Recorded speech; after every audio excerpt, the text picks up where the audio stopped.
Guys, अभी के अभी नए मॉक टेस्ट देना बंद कर दो। यस, सही सुना आपने। I know her Telegram group या कोचिंग वाले मेंटर्स आपको बोल रहे होंगे बेटा जितने मॉक टेस्ट दे सकते हो आप दो। बट अगर आपको सच में इस जुलाई 2026 एग्जाम में CSIR नेट JRF निकालना है तो इस डेंजरस ट्रैप से बाहर निकलना होगा। लास्ट के एक हफ्ता या 10 दिन ही बाकी हैं तो नए फुल लेंथ मॉक टेस्ट देना आपका सिलेक्शन करवाने की बजाय आपका कॉन्सेप्ट पूरी तरह डिस्ट्रॉय कर सकता है। इस वीडियो में मैं आपको बताऊंगी ऐसा क्यों है और एक ऐसी सीक्रेट स्ट्रैटेजी शेयर करूंगी जिससे आप कम पढ़ के भी अपना स्कोर एटलीस्ट 30 से 40 मार्क्स बूस्ट कर सकते हैं। अगर आप इस चैनल पर नए हो तो प्लीज़ सब्सक्राइब कर लें। सबसे पहले समझते हैं कि नए मॉक टेस्ट अभी आपके लिए एक स्लो पॉइजन क्यों है। इसके 3 बड़े रीजंस हैं। Reason number 1, the confidence killer.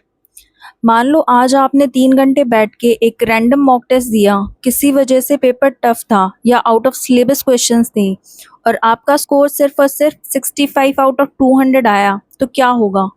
Deep panic.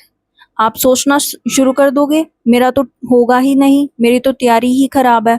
ये जो लास्ट मिनट का स्ट्रेस है ना, ये आपका पढ़ा लिखा सब कुछ भुला देगा। एग्जाम प्रेशर से पहले इस सेल्फ डाउट से बचो। Reason number 2, out of pattern questions. Market में 80% मॉक टेस्ट ऐसे हैं जो एक्चुअल CSIR नेट के लेवल और बदलते पैटर्न को मैच ही नहीं करता है। वो किसी पुरानी टेक्स्ट बुक से ऑब्सक्योर फैक्ट्स उठाकर दे देंगे, पर CSIR रट्टा मारने का एग्जाम नहीं है। ये प्योर लॉजिक और एनालिटिकल स्किल का एग्जाम है, स्पेशली आपका पार्ट C। और रीजन नंबर 3, 3 घंटे की एग्जॉशन। इस टाइम पर आपको ब्रेन को पीक एनर्जी पर होना चाहिए। 3 घंटे स्क्रीन के सामने बैठकर सिर दर्द करने से बेहतर है कि आप एक्टिव रिवीजन करो। ब्रेन को थकाना नहीं है, ब्रेन को शार्प करना है। तो मैम, अगर मॉक टेस्ट नहीं देना है तो करना क्या है, ये क्वेश्चन आपके दिमाग में आएगा। तो अब आती है हमारी master strategy, reverse engineering of PYQs। Normal engineering क्या होता है? पहले आप पूरी थ्योरी पढ़ते हो, फिर क्वेश्चंस पे जाते हो, फिर आप पूरी बुक पढ़ने का टाइम नहीं होता है। रिवर्स इंजीनियरिंग का मतलब है पहले क्वेश्चंस देखो, फिर उसके पीछे की थ्योरी पर जाओ। इसके 3 बड़े बेनिफिट्स हैं, आपका दिमाग खुल जाएगा। बेनिफिट नंबर 1, CSIR का माइंडसेट डिकोड होता है। जब आप स्टैंडर्ड CSIR के प्रीवियस ईयर क्वेश्चंस उठाते हो तो आपको एग्जामिनर का पैटर्न समझ आता है। CSIR पार्ट C में आपको फंसाने के लिए हमेशा कुछ वर्ड्स का यूज होता है, जैसे ऑप्शंस में ऑलवेज या नेवर लिखना जो कि एक्सट्रीम वर्ड्स है, या किसी पाथवे में एंजाइम को इनहिबिट करके रिजल्ट पूछना। जब आप डायरेक्टली प्रीवियस ईयर क्वेश्चंस को रिवर्स इंजीनियर करते हो तो आपको सही ऑप्शन चुनना आ सकता है, चाहे थ्योरी थोड़ी कम भी आती हो, right? Benefit number 2 is high yield topics automatically filter हो जाते हैं, आपको पूरी यूनिट नहीं पढ़नी होती। फॉर एग्जाम्पल, अगर आप यूनिट 3 मॉलिक्यूलर बायोलॉजी के पिछले सालों के प्रीवियस ईयर क्वेश्चंस देखोगे तो आपको दिखेगा कि रेप्लिकेशन और ट्रांसक्रिप्शन के इनहिबिटर्स पर हर बार क्वेश्चन आता है। अगर आप यूनिट 6 प्लांट फिजियोलॉजी को देखोगे तो ऑक्सिन और जिबरलिन की सिग्नलिंग पाथवेज रिपीट होती हैं।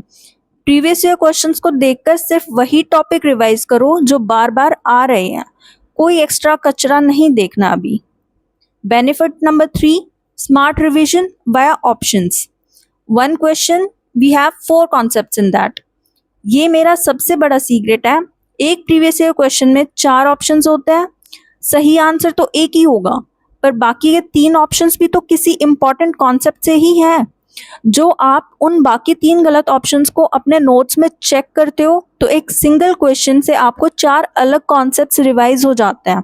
और बिलीव मी, अगले साल उन्हीं 3 ऑप्शंस में से ही कोई नया क्वेश्चन बनकर ही आता है। तो अभी अगले 10 दिन आपको सिर्फ ये 3 काम करने हैं।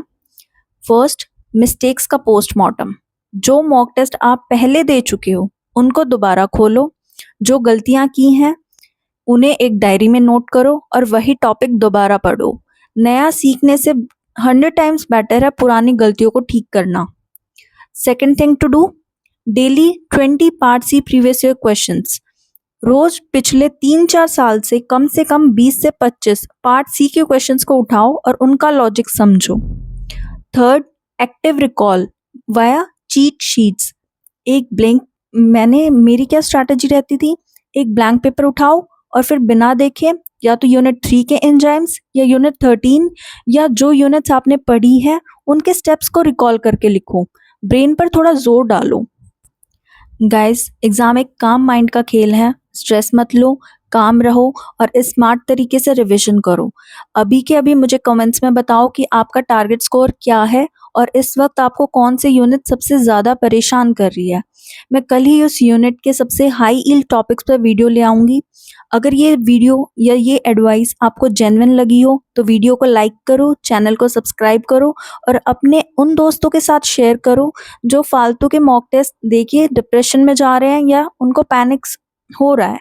मिलते हैं अगले वीडियो में, तब तक के लिए कीप रिवर्सिंग, कीप रिवाइजिंग।